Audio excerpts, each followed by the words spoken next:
Every chip in your phone was printed. Not carved, not grown, printed, like a newspaper, light, shining through a stencil onto a surface. That is the whole trick. But the printing press that does it weighs about 200 tons. It costs on the order of $200 million. And when it ships, it gets broken into dozens of crates and flown across the ocean on multiple Boeing 747s.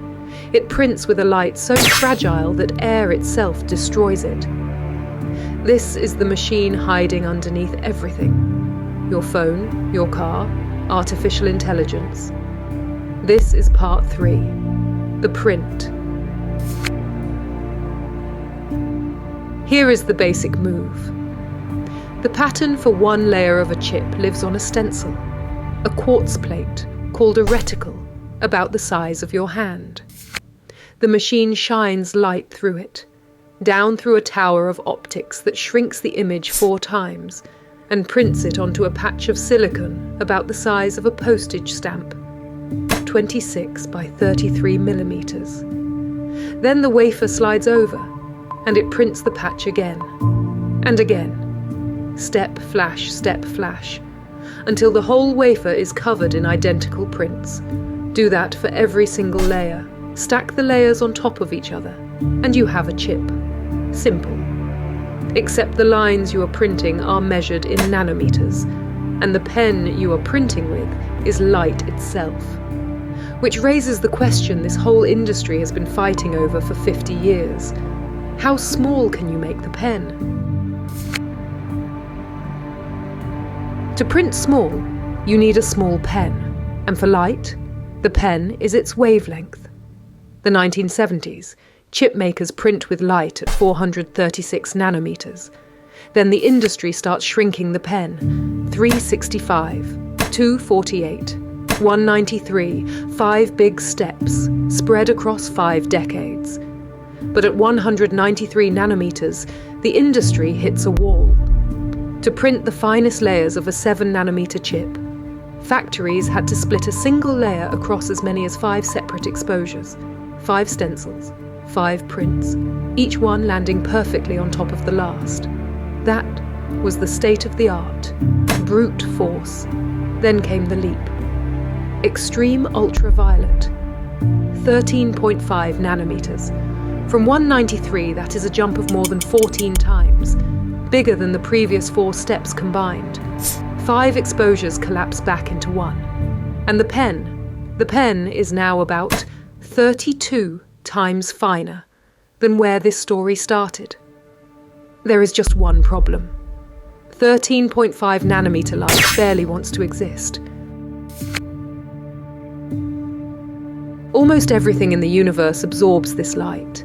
Glass absorbs it, so lenses are useless. Air absorbs it, so the entire path from the light source to the silicon runs in a vacuum. The only way to steer it is mirrors, and not ordinary mirrors. Each one is coated with dozens of alternating layers of molybdenum and silicon, each layer just nanometers thick. And even then, even at the very edge of what physics allows, every bounce eats roughly a third of the light. Chain half a dozen or more bounces together, and only a sliver of the light you made ever reaches the wafer. So the mirrors cannot afford to waste anything. How perfect are they? Zeiss, the company that polishes them, puts it like this. Scale one of these mirrors up to the size of Germany, and the tallest bump on its entire surface would be a fraction of a millimeter. A mirror that's smooth, they say, could aim a laser beam at a golf ball sitting on the moon. That is not a mirror. That is the most perfect surface humans know how to make. Now watch it actually print, because nothing inside this machine sits still. The wafer rides a magnetically levitated table, no wheels, no rails, floating on magnetic fields, accelerating at several G. ASML's own comparison, quicker off the line than a fighter jet at takeoff. And above it, the stencil is moving too, even harder, with the acceleration of a race car hitting 100 kilometers an hour in under 1/10 of a second. Two objects whipping back and forth in a vacuum in opposite directions at fighter jet violence, while the machine lands every new layer on top of the previous one with an error smaller than 2 nanometers. Layer after layer after layer. Miss by a few nanometers, and the chip is garbage. And it keeps this up at factory speed, up to roughly 200 wafers through the machine every hour around the clock. It is a printing press that behaves like a fighter jet and lands like a surgeon. So let's talk about the machine itself. Price, on the order of $200 million each. The newest generation, called High NA, with bigger optics for an even finer print, runs well over 300 million. Each machine weighs on the order of 200 tons. It fills the footprint of a school bus. It contains more than 100,000 parts, and when a factory buys one, it arrives like a small invasion. Dozens of crates, convoys of trucks, and multiple Boeing 747 freighter flights. These photographs are real, taken in May 2025, air freight containers resting in the streets of Tainan on their way to a chip fab. Now here is the fact that makes all of this even stranger. There is exactly one company on Earth that can build this machine. One. Every advanced fab on the planet stands in the same line and waits. The first machine of the new High NA generation was switched on in Oregon at the end of 2023.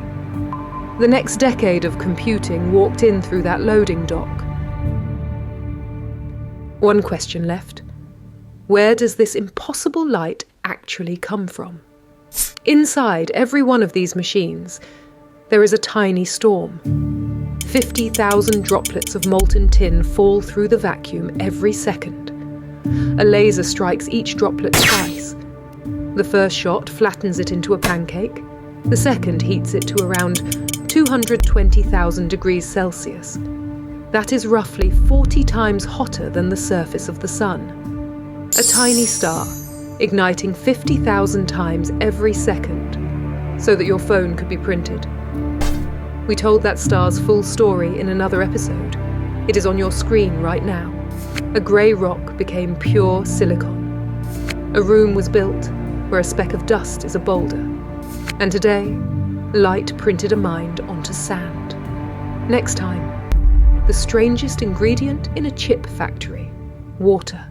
Subscribe so you don't miss it.